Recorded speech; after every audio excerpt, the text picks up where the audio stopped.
में है, दुख है, कष्ट है, किससे पढ़े?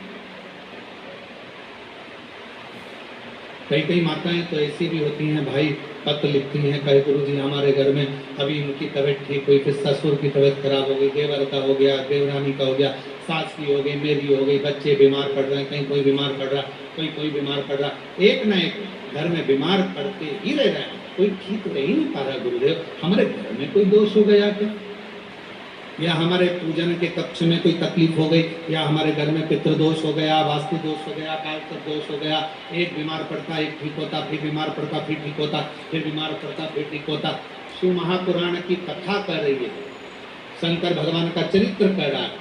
सावन के महीने में प्रदोष का जो दिन आए, 2 प्रदोष सावन के महीने के 2 प्रदोष पड़ेंगे। किसी भी प्रदोष पर एक पीपल के पत्ते पर कनेर का पुष्प अपने घर के अंदर रख लीजिए प्रदोष के एक दिन पहले, और प्रदोष वाले दिन उसको बहते हुए पानी में डाल दीजिए। जिंदगी में जो तुम्हारे यहाँ तकलीफ चल रही है, एक उठ रहा है, एक बैठ रहा है, एक बीमार पड़ रहा है, एक ठीक हो रहा है, फिर बीमार पड़ रहा है, फिर ठीक हो रहा है, ये ठीक हुआ, फिर इसको हो गया, फिर इसको कुछ हो गया, फिर किसी को कुछ हो गया, अर्थात शिव का नाम लेना।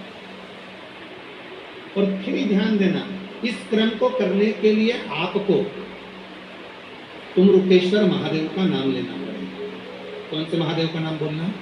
तुमरुकेश्वर महादेव, जिन्होंने भगवान शंकर की अविरल भक्ति को धारण करा। एक प्रसंग बड़ा सुंदर आता है, शिव गुरु की वाणी का।